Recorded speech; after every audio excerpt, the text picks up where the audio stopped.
मी सांगतो ना की मागे मी दादुळगावला हे चेक वाटप केले, त्या दिवशी मी भाष्य केलं होतं की माझ्या जीवनातला सगळ्यात मोठा आनंद आहे की जे डचा मार्ग आपण डचा जो केस आहे ती मार्गी लावली.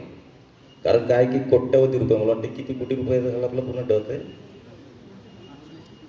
नाही 47 लाख. आणि मी तुमचे अभिनंदन एवढ्यासाठी करेल की तुम्ही सुद्धा तेवढी साथ दिली. आपण उपोषण केलं तेव्हा सगळे आपले गावकरी आले, सगळं झालं.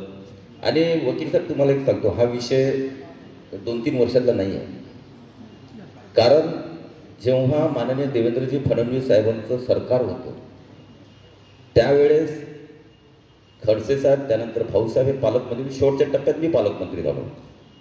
तर त्यावेळेस आपण काही गावांचे, मला वाटतं 3 की 4 गावांची नमुना डब पातोंडा वगैरे नमुना ड प्रमाणेच आपल्या शासनानं पैसे दिले होते. देवेंद्रजीच्या नेतृत्वात जे शासन होतं त्यांनी नमुना ड प्रमाणेच पैसे दिले होते. पण जसं शासन बदललं तसं नमुना ड गायब करून टाकला त्यांनी. आणि मग कारण तो विषय ज्ञात होता, कारण 3-4 गावांना दिलेला आहे, बाकीच्या गावांचा काय गुन्हा आहे. मग आपण ते आंदोलनी झाले, आपण केलं, सगळ्यांनी एक दुसऱ्यांसोबत येऊन आपण सगळं हे केलं. आणि विशेष कौतुक मी येतं करेल की जलसंपदा विभाग अतिशय पॉझिटिव्ह होता आणि त्याचा रिमार्क होता की हे पैसे देणे आवश्यक आहे आणि देणे कर्मबाबत आहे कायद्यानुसार. पण महसूल विभाग ऐकायला तयार नव्हता. मंत्रालयातून मी जाऊन 2-2, 3-3 वेळेस पॉझिटिव्ह सगळं त्यांना आदेश पण आणून दिले, तरी खालचे अधिकारी ते काही पुढे जात नव्हते. पण तुमच्याच आशीर्वादानं पुन्हा सरकार बदललं, त्याच्यात थोडाफार वाटा माझाही होता. पुन्हा सरकार बदललं आणि आपलं सरकार येण्याबरोबर अधिकाऱ्यांनी एकच विषय नाही, मग त्यांनी जग विषय घुसाळले त्याच्यामध्ये. दन हाही करावं लागते, हे घ्यावं लागते, ते घ्यावं लागते, ते घ्यावं लागते. आणि मी माननीय देवेंद्रजी एवढ्यासाठी अभिनंदन करेल, आभारी मानेल की आपला हा डचा 118 कोटी रुपये मंजुरीचा प्रस्ताव जेव्हा नियामक आयोगामध्ये गेला, त्याचे ते अध्यक्ष असतात, आपल्या अधिकाऱ्यांनी तो प्रस्ताव सादर केला. आणि जेव्हा त्यांनी त्या बैठकीमध्ये पाहिलं, त्यांनी सांगितलं की जिगावमधले डचे, त्यांना माहिती होता की यांचा प्रॉब्लेम काय आहे जिगाव प्रकल्पातला. त्यामुळे ते ज्ञात होते का माझी जी चर्चा हमेशा आमचा होऊन नाही राहिलं, त्याला असं करतायत गव्हर्नमेंट देऊन नाही राहिलं त्या काळामध्ये. त्यामुळे त्यांना तो विषय माहिती होता. जसा प्रस्ताव गेला तसा त्यांनी सेक्रेटरींना, प्रधान सचिवांना सांगितलं, संजय कुठे जाय म्हणे, मान्य. पाहाला सुद्धा नाही किती कोटी आहेत, काय आहे, काहीच नाही, लगेच मान्य. त्यामुळे ते 118 कोटी छोटी रक्कम होत नाही. आज मी चेक बघितल्यानं मला अतिशय आनंद झाला की 30 लाख, 50 लाख, 1-1 कोटीपर्यंत आपल्या जे वंचित राहणार, ज्यांना भेटणार नव्हते. आता वकील साहेबांनी कोर्टामध्ये बरेच प्रयत्न केले, पण कोर्टातूनही काही तेवढी पाहिजे त्या पॉझिटिव्हली जात नव्हतं. ते माननीय देवेंद्रजीने एका सेकंदात करून दिलं. त्यामुळे त्यांच्या मनापासून आपण जिगाव प्रकल्पग्रस्तांच्या माध्यमातून त्यांचा आभार मानतो. एवढी मोठी रक्कम आमच्या शेतकऱ्यांना, आणि निश्चितपणे हे जे पैसे मिळाले याच्यातून आमचे शेतकरी निश्चितपणे चांगल्याच प्रकारे त्याचा नियोजन करतील, जेणेकरून त्या पैशाच्या माध्यमातून अजून आपल्याला काय करता येईल भविष्यासाठी हे निश्चितपणे करतील अशी अपेक्षाही ठेवतो. त्यानंतर आमचे हजारे साहेब हे जुनेजान हे सगळे मेतकर कंपनी एक विषय आणत गेली. जसं सरकार आलं तसं यांनी एक विषय सुरू केला. भाऊ हे राहिलेलं आहे, हे करत आपलं शेतकऱ्यांना किंवा आपल्या लाभार्थ्यांना लाभ हे होईल, त्याचा फायदा होईल. आणि म्हणून दुसरा विषय त्यांनी जे धारकांच्या प्रकल्प संपादित विविध कारणामुळे वगळण्यात आल्या मालमत्ता, ज्या मालमत्ता वगळण्यात आल्या होत्या त्या त्यांनी आणल्या, त्या 2 बैठकीत झाल्या, त्याची जवळपास 28 कोटी रुपये देतात. नंतर अजून एक विषय त्यांनी आणला होता वाहतूक खर्चाचा. जेव्हा आपण घर बांधायला जातो तेव्हा आपल्याला लागतं तिकडं, त्यावेळेस मला वाटते 10,000 होतं फक्त, म्हणजे शासन हे 10,000 देत होतं तुम्हाला भत्ता किंवा हे तुमचे गाडी भाडं वगैरे, तर तुम्ही साहित्य घेऊन जा तुमच्याकडे. तर यांनी सांगितलं भाऊ हे 10,000 काही होत नाही, 50,000 करायला पाहिजे. तोही प्रस्ताव आम्ही नियामक आयोगात टाकला, त्यालाही देवेंद्रजींनी एका सेकंदामध्ये मान्यता दिली. त्याच्यामुळे 10,000 आपल्याला 50,000 वाहतूक भत्ता आपल्या शेतकऱ्यांना आता मिळायला सुरुवात झाली. त्यानंतर हा तर सगळ्यात मोठा विषय कब्जा हक्काकरता अंदाजे रक्कम, कब्जा हक्क. कारण महसूलचं म्हणणं होतं की तुम्हाला प्लॉट दिला, तुमच्या कब्जात द्यायसाठी तुम्ही इतकी रक्कम भरा शासनाकडे, असं होतं ना. किंवा एवढी रक्कम भरावं लागते. आता ज्या लोकांचं सगळंच गेलं त्याच्याकडून 1 रुपया कसा शासन घेऊ शकते. आणि म्हणून आम्ही तो विषय लावून धरला आणि त्यालाही त्यांनी मान्यता दिली देवेंद्रजींनी. ते 195 कोटी रुपये वाचले शेतकऱ्यांनी. किती आपल्या भूगर्भामध्ये 195 कोटी जिगाव प्रकल्पाचे. म्हणजे जे आपल्या खिशातून 195 कोटी शासनाकडे जाणार होते ते एका सेकंदामध्ये 195 कोटी रुपये आपल्याला माफ करण्यात आले. त्यामुळे आता म्हणतात ना हे माफी ते माफी, 195 कोटी फक्त आपल्या या गावाची चालली. त्यानंतर एक विषय होता, यांनी लक्षात आणून दिला की आपल्याकडे काडीची जमीन जास्त आहे आणि मग ते पाया आपण जेव्हा खोदतो तेव्हा ते 3, 4, 5 फूट 6 फूटपर्यंत आपल्याला त्याचं फाउंडेशन तयार करावं लागतं. त्यामुळे घर बांधायला जे प्लिंथ आपण तयार करतो त्याला खर्च जास्त लागतो. तर याचा आधार घेऊन आम्ही तोही प्रस्ताव टाकला आणि त्यालाही प्रत्येक कुटुंबाला म्हणजे प्रत्येक व्यक्तीला 1 लाख रुपये शासनाने मंजूर केले.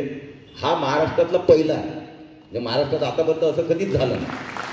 फक्त जिगाव प्रकल्पातच झालं की ते 1 लाख रुपये जे आज धनादेश आपण दिले. पण तू एक सांगतो की ते धनादेश त्यांनाच भेटतील जे घरं बांधायला सुरुवात करतील. काऊन सुन्न झाले सगळेजण. रिकन्सिडर नाही. कारण काय आहे, रिकन्सिडर एवढ्यासाठी होऊ शकत नाही. मी खूप स्पष्ट बोलणारा माणूस आहे, सगळ्याला माहिती आहे. आत काही ओठावर काही माझा संबंध येत नाही. जे आहे ते स्पष्ट बोलायचं, कोणाला आवडेल कोणाला आवडत नाही. परंतु त्याचा अर्थ असा आहे की आपण जे पाणी अडवण्याचं आपलं प्रयोजन आहे, ध्येय आहे, ते 25 किंवा 26 मॅक्झिमम 26 याच्यामध्ये आपण पाणी अडवणारच. मग आता पाणी अडवल्यानंतर हे गावात तुम्हाला उचलाच लागतील. कारण तुम्ही सगळे पैसे घेतले, घरांचे घेतले, शेतीचे घेतले, सगळे वाढीव मोबदला भेटला, हे भेटला, सगळेच कोणतंच आपण ठेवून नाही राहिलो. जास्तीत जास्त आपल्या लोकांना कसं मिळेल याचाच आपला प्रयत्न असतो. त्यामुळे हे भेटल्यानंतर जर घरं बांधल्या गेल्या नाही तर मग तो 26मध्ये अडवण्याच्या वेळेस तुमचं आणि शासनाचं होईल. त्यावेळेस घरं तुम्हाला जबरदस्तीनं हलवण्याची वेळ येऊ नये. माझी प्रामाणिक इच्छा आहे की माझ्या कोणत्याही माणसाला असं म्हणता कामा नये की आता ते जबरदस्तीनं चला हा याचं घर आता डुबीत चाललं, पाणी अडवायचं आहे, यांना बाहेर काढा, असं मला आवडणार नाही. म्हणून माझी सगळ्यांना नम्र विनंती आहे की आता आहेत आपल्याजवळ छोटे छोटे बांधणं, खूप काही मोठे आपल्याला महाल बांधायचे नाही आहे. छोटे छोटे घरं बांधा जेणेकरून आपला जेवढा प्रपंच आहे आणि आपली जेवढी कुवत आहे त्याप्रमाणेच त्याचं नियोजन करा. आणि लवकरात लवकर 26च्या पहिले जे 2 वर्ष म्हणजे 2-2.25 वर्षामध्ये आपलं घर झालं पाहिजे. आणि निश्चितपणे होतं. आता प्लॉटही वाटप झाले, जिथं जिथं वाटप झाले तिथं. त्यामुळे लवकरात लवकर तोही एक आपण विषय आपण करावा हे सगळ्यांना. आणि एक अजून विषय आलेला आहे जो कोर्टामधून वकील साहेब, तो विषय होता 40%चा की ज्यांचे घरं बाधित झाले आपण त्यांना पैसे दिले पण 40% वाढीव मोबदला त्यांना मिळावा. म्हणजे आता भेटलेले आहेत की नाही पैसे आपल्याला, तिथे ते 40% अजून वाढ द्यावी असा तो विषय आहे. आणि निश्चितपणे मला विश्वास आहे की जवळपास 500 कोटी रुपयाचा प्रस्ताव आहे.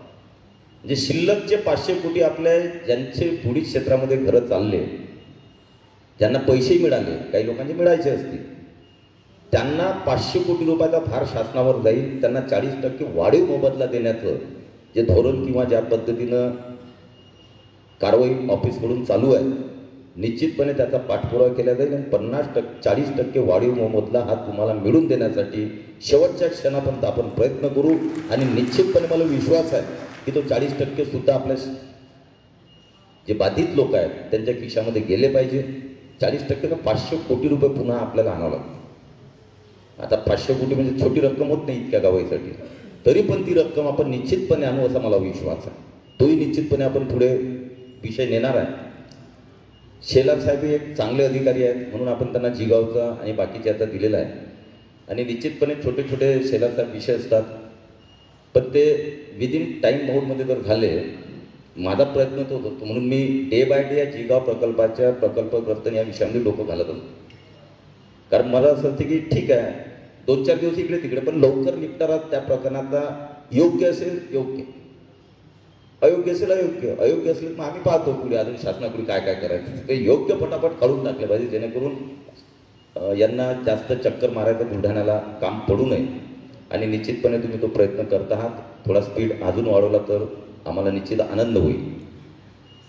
आलेवाडी प्रकल्प असो, आर कचेरी प्रकल्प असो, इस्लामपूर प्रकल्प असो, हे तिन्ही प्रकल्प वकील साहेब जे तुम्ही म्हटले की जेव्हा सरकार बदललं 2019 मध्ये, त्यानंतर तिन्ही प्रकल्पाची सुप्रमाण, हे जिगावी लटकलेलं होतं, हे तुमच्या माहितीसाठी चारही प्रकल्प आपले 2 वर्षापर्यंत आपल्याला सुप्रमाण मिळालेली नाही. चारही फाईल ज्या आहेत त्या माननीय मुख्यमंत्र्यांकडे डिपार्टमेंटनं, सचिवांनी, जयंत पाटलांनी सगळ्यांनी पोहोचवल्या. मी मला वाटतं विधानसभेतलं तुम्ही भाषण ऐकलेलं माझं. चारही फाईल आपल्या सहीच करायला तयार नाहीत मुख्यमंत्री महोदय. जर शासन बदललं नसतं ते पूर्ण 5 वर्ष ते फाईल त्या 6व्या मजल्यावरच पडलेली असते आतापर्यंत. आणि म्हणून मी तुम्ही एवढ्यासाठी सांगतो की शासन बदलल्यामुळे फाईली आपल्या पटापट क्लिअर झाल्या आणि हे दिवस आपल्या समोर आले. 2 वर्ष मी त्यांना विधानसभेत हे करायचं, जयंत पाटलांकडे जायचं, मुख्यमंत्र्यांकडे जायचं, एकाचीही सुप्रमाण मिळाली नाही. त्यामुळे आपल्याला प्रकल्पाचे लोकांना पैसे देता येत नव्हते. म्हणून जिगाव प्रकल्पाचे पैसे थंड बस्त्यात गेले, सगळ्याच प्रकल्पाचे. त्यामुळे ते 2 वर्ष आपल्यासाठी 2-2.5 वर्ष आपल्यासाठी वाया गेले. पण त्यानंतर आता आपण स्पीड पकडला आणि हे जेवढं जास्तीत जास्त लवकर आणता येईल तेवढे सगळे विषय आपण सॉल्व्ह करतोय. आलेवाडीचाही विषय आता जो आमच्या आदिवासी बांधवाचा तोही सॉल्व्ह झाला. बाकीचे आलेवाडीचे अजून तुम्हाला उपोषण मी एक सांगतो, जोपर्यंत आमदार कुठे आहे तोपर्यंत शक्यतो तुम्हाला उपोषणाची गरजच नाही. पण आता काही लोकांना असं वाटतं की करून टाकू उपोषण, तो त्यांचा विषय. पण माझा विषय आहे की कोणताही विषय माझ्याकडे आला तर मुळापर्यंत जाऊन तो विषय सॉल्व्ह होऊन तुम्ही स्वस्त बसत नाही. हा ठीक आहे, 15 दिवस 1 महिना इकडे तिकडे होईल, पण तू मग काही लोक देतात हे करून की नाही उपोषण करा, हे करा, ते करा. तर माझी विनंती आहे की तुम्हाला उपोषण, तुमचं लोकप्रतिनिधी तुम्ही निवडून दिलेला आहे, त्याचं कर्तव्यच आहे की तुम्हाला उपोषण करू देऊ नये आणि तुमचे प्रश्न लवकरात लवकर सॉल्व्ह करणं माझं कर्तव्य आहे. त्यामुळे उपोषण शक्यतोवर होणार नाही. कारण मी स्वतः जेव्हा शेवटच्या स्टेजला जातो होत नाही तेव्हा मी स्वतःच उपोषण करतो. कारण तुम्ही निवडूनच तेवढ्यासाठी, तुम्ही कशाला अंगाने झीज लावून घेता? तुमच्या आमदार दिला निवडून, त्यांना करावं ते काय करायचं असेल. तू कर उपोषण म्हणायला पाहिजे तुम्ही, तर तुम्ही जाऊन बसता उपोषण करायला. त्यामुळे आलेवाडीचाही प्रश्न आपण जे त्यातलेही काही विषय आहेत त्याची अजून सेपरेट आपण बैठक घेणार आलेवाडीची. त्यातले काही विषय राहिलेले आहेत, सक्षम अधिकारी तिथं आहेत, त्यांच्यासोबत बसून तेही करू. आर कचेरी त्या दोन्हीची सुप्रमाण झाली, तेही काम आपलं प्रयत्न आहे की येणाऱ्या 1 वर्षामध्ये आलेवाडी आणि आर कचेरी प्रकल्प पूर्ण करायचा.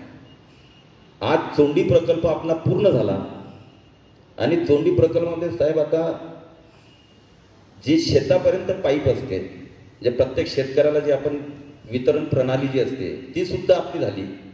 आणि या पावसाळ्यानंतर किंवा आपण आताही 15 दिवसात एखाद्या महिन्यात आपण शेतकऱ्यांना पाणी सोडण्याचा 2,500 हेक्टरले आपण पाणी त्या प्रकल्पातून या येणाऱ्या 1 महिन्यामध्ये देतो. म्हणून आलेवाडी आर कचेरी सुद्धा आपण 1 वर्षाच्या पूर्ण करण्याचा, पुढच्या पावसाळ्यामध्ये पाणी ओढून तो शेतकऱ्यांना देण्याचा आपला तो प्रयत्न आहे. आता सुप्रमाणामुळे आपल्याला पैसे आहेत, त्यामुळे वितरण प्रणाली जी टेंडर आपण आता काढतोय तोपर्यंत वितरण प्रणाली पाणी अडवपर्यंत पूर्ण झाली पाहिजे, हा प्रयत्न राहणार आहे. आणि अजून तुम्हाला सांगतो की मी आता 20 वर्ष झाले आमदार आहे. 15 वर्षामध्ये जेवढे पैसे जिगाव प्रकल्पावर मिळाले असतील 15 वर्षात आणि पुढचे 2.5 वर्ष, जे 17.5 वर्षामध्ये जिगाव प्रकल्पाला जेवढा निधी मिळाला तेवढा निधी या 2 वर्षात आपल्याला मिळालेला. तेवढा निधी 17 वर्षाचा निधी आपण 2 वर्षात आणला. हे सगळे पुनर्वसनाचे कामं करत असताना धरण पूर्ण झालं पाहिजे, त्याचे गेट व्यवस्थित झाले पाहिजे. त्यासाठी 900 कोटी रुपये आपण आणले, त्याचं टेंडर झालं, त्याचं कामही चालू आहे. कारण पाणी अडवायचं तर ते गेटही लागतील. आणि ज्यांना आपण लाभ देणार आहे 44,000 हेक्टरला, त्या 44,000 हेक्टरमध्ये आपल्या ज्या काय म्हणतात उपसा सिंचन जे आहे ते पूर्ण आहे. परंतु शेतकऱ्यांच्या शेतापर्यंत वितरण प्रणाली हे निर्माण करावी लागणार आहे. जर 26 मध्ये पाणी अडवलं तुमचं हे स्ट्रक्चर तयार नाही तर शेतकऱ्यांना काय देणार? पाण्याकडे पाहायचं शेतकऱ्यांना, पाण्यानं शेतकऱ्याकडे पाहायचं. म्हणून त्या रुपये आणि 3400 कोटी रुपयाचे त्याचेही टेंडर झाले, त्याचंही सर्वेक्षण आता चालू आहे. आणि येणाऱ्या काळामध्ये ते त्यांना 1.5 वर्ष दिलेलं आहे. 1.5 वर्ष दिलेलं आहे. 1.5 वर्षामध्ये त्यांनी ते वितरण प्रणाली सगळ्या 44,000 हेक्टरमध्ये, त्यातलं मला अर्ध क्षेत्रात आपल्याच मतदारसंघातलं आहे. त्यामुळे पूर्णा काठवाले तसे आता दुःखी आम्ही पहिले होतोच, आपली शेती चालली, घर चाललं. आता जरा मोबदला आपल्याला थोडं बरं वाटून आलं लोकांना. पण लाभही तुमच्याच क्षेत्रामध्ये सुरुवातीला मिळणार, जे आता बाकीचे आहेत. त्यामुळे 2026 पर्यंत वितरण प्रणाली पूर्ण करणे आणि लोकांनी आपापल्या घरात जाणे, जेणेकरून हा प्रकल्प आपला गतीनं पुढे जाण्यासाठी मदत होईल. त्यासाठी आपण आता तेवढी मदत करावी सगळ्यांना विनंती करतो. आणि या 2 वर्षातला जर हिशोब आपण दिला तर 3400 कोटी हे, 900 कोटी ते, अजून बाकीचे हजार तर 7-10 हजार कोटीपर्यंत 2 वर्षात आपण त्या प्रकल्पावर आणले. कारण माझा जीव त्याच्यातच होता, जिगाव प्रकल्प. आणि माझं पुढचंही स्वप्न एकच आहे, येणाऱ्या 5 वर्षामध्ये, पुढच्या 5 वर्षामध्ये आता दृष्टिक्षेपात प्रकल्प आले आपले. आता आपल्याला माहिती आहे की 1 वर्षात आलेवाडी आपण पूर्ण करू शकतो, 1 वर्षात आर कचेरी पूर्ण करू शकतो, इस्लामपूर 1.5 ते 2 वर्षामध्ये आपण पूर्ण करू शकतो. इस्लामपूरची तर हिस्ट्री वेगळीच आहे. जसं सरकार गेलं त्याचं एन्व्हायरमेंट क्लिअरन्सचा विषय होता, कारण ते घेतलेलं नव्हतं. जेव्हा प्रकल्प बंद झाला आणि काम सुरू झालं, एन्व्हायरमेंट क्लिअरन्स नाही केंद्र शासनाचं. मग तो प्रस्ताव आम्ही शेवटच्या याच्यामध्ये तो पाठवला. 2.5 वर्ष ती फायदा झालेली नाही, महाराष्ट्र शासनाकडून गेलीच नाही. त्यानंतर या 2 वर्षात ते फाईलचा पाठपुरावा करून आपले भूपेंद्रजी यादव सगळ्यांना माहिती आहे, आपल्याकडे येत असतात. वन आणि पर्यावरण मंत्री देशाचे आपल्या जळगावचे 2-3 वेळेस येऊन गेले. तेच त्या खात्याचे असल्यामुळे त्यांच्याकडे पाठपुरावा करून आपण त्याची परमिशन घेतली आणि आता तोही प्रकल्प आपला गतीनं पुढे जातो आहे. आणि म्हणून येणाऱ्या 5 वर्षामध्ये एकच ध्येय आहे, 1 नाही 2 ध्येय आहेत आता. आणि आपण नियोजनच असं केलेलं आहे. आर कचेरी, आलेवाडी, चोंडी प्रकल्प का घेतले आपण, इस्लामपूर का प्रकल्प घेतला, कारण जिगावमधला जो लाभार्थी क्षेत्र नव्हतं जिगावमध्ये बसत, ते आपण 4 धरणार म्हणून घेतलं. जे 17,000 हेक्टर तर आपण याच्यावर घेतलं, इस्लामपूरवर 2,500 हेक्टर या 3 याच्यावर घेतलं. म्हणजे तो हा भाग वंचित राहणार होता इरिगेशन पासून, तो पूर्ण जमीन आपण त्याच्यात बसवली. आणि म्हणून पुणाऱ्या 5 वर्षामध्ये हे सगळे प्रकल्प पूर्णत्वास नेऊन, आणि मला पूर्ण विश्वास आहे आणि माझा दावा सुद्धा आहे, वकील साहेब, जर हे प्रकल्प 5 वर्षात आपण पूर्ण केले, त्या पद्धतीने या गतीनं पुढे गेलो, हा मतदारसंघ महाराष्ट्रातला 1 नंबरचा इरिगेटेड मतदारसंघ झाल्याशिवाय राहणार नाही. कारण मी बारामती पाहिलं, मी सगळीकडे फिरत असतो. बारामतीमध्ये इरिगेशन किती आहे? 45%. बारामतीमध्ये जे म्हणतो ना आपण की 60 वर्ष सत्ता भोगली, 60 वर्ष एकाच घरामध्ये समजा, तर 60 वर्षातली देण काय, तर 45% सिंचन केलं. अजूनही त्याच्या बाजूच्या तालुक्यात बारामती मतदारसंघातले ते पाहिले तर कोरडे, प्यायच्या पाण्याला अजूनही टँकर चालू आहेत. अजूनही टँकर पिण्याच्या पाण्यासाठी चालू आहेत बारामती मतदारसंघामध्ये. कारण माननीय तेव्हा एक आपले नेते येणार होते किंवा माझ्यावर ठेवून दिलेली आहे की कोणी बोललं की हिस्ट्री दाखवायची, पहिले तुमच्या मतदारसंघात 50-60 वर्ष तुम्ही हे केलं, तुम्ही साधं 45%वर गेले नाही. पिण्याच्या पाण्याची अजूनही वकील साहेब भीषण परिस्थिती त्या बारामती मतदारसंघामध्ये. अर्धा मतदारसंघ चांगल्या पाण्यावर, अर्धा मतदारसंघ बोरचं पाणी, टँकर, विहिरीचं पाणी याच्यावरच आहे. आत्ता मोदीजींच्या या शासनामध्ये जे आयुष्यमान योजना आली, त्याच्यातून अजितदादा, माननीय अजितदादांनी आता सगळ्या योजना मंजूर केल्या. आता प्रकल्पावरही हे जे तेही काम आपलं चालू आहे.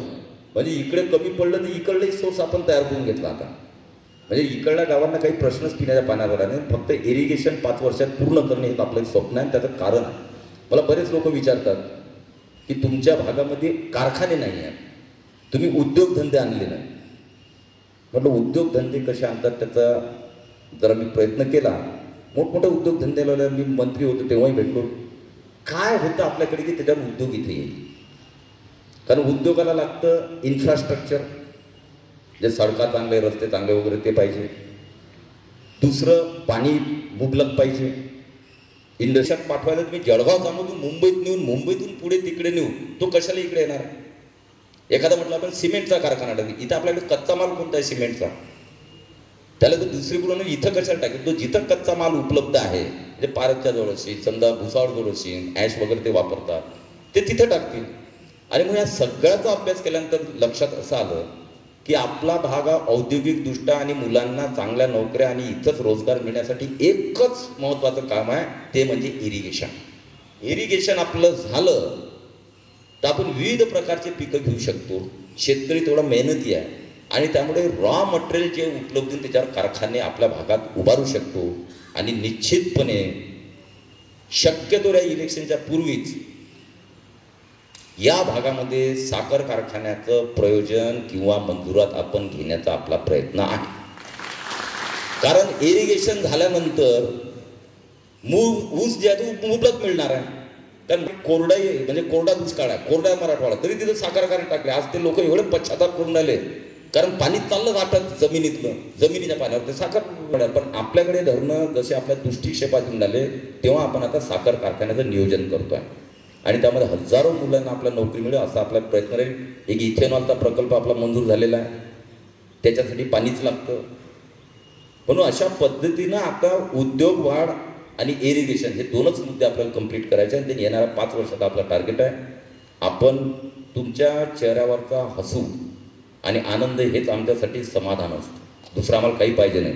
जिगाव प्रकल्पामध्ये कोणी एकही माणूस असा म्हणू शकत नाही, एक का नाही म्हणा हे आमदार कुठे साहेबांना आमच्याकडून 2 रुपये घेतले,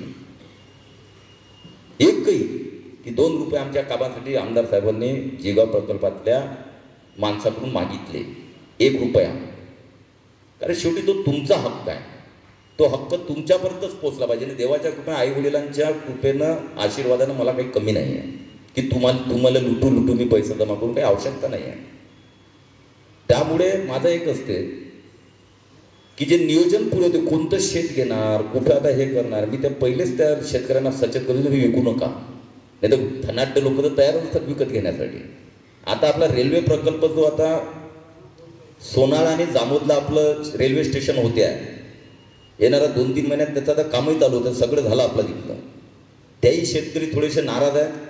मी जरा थोडंसं आपण ज्यांना म्हणेल की जरा SDOना भेटून आज उद्या म्हणजे की आज जाता जाता भेटा, त्यांचं असं म्हणे मोबदला कमी मिळत आहे. म्हणजे मोबदला म्हणजे जे आंब्याचं झाड आहे ते 1600 रुपये ते काहीतरी पकडून राहिले. तर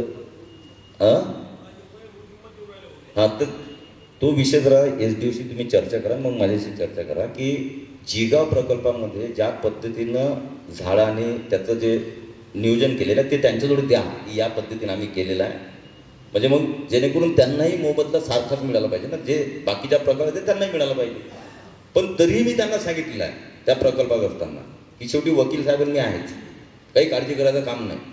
आता कमी भेटले तरी शासनाकडून ओढून आणायची ताकद आणि कोर्टात जाऊन टाकायची आणि त्या माध्यमातून शासनाला ब्लॅकमेल नाही म्हणतात त्याला, पण आपला हक्क गाजवून की आम्ही कोर्टात आहे तुम्ही देता की आम्ही कोर्टातून म्हणून हे करून आपल्याला आपला हक्क अबाधित असतो आणि तो निश्चितपणे त्यांचंही कुठं नुकसान होणार नाही याची पूर्ण दक्षता त्या रेल्वे लाईनच्या याच्यातही आपण घेणार आहे.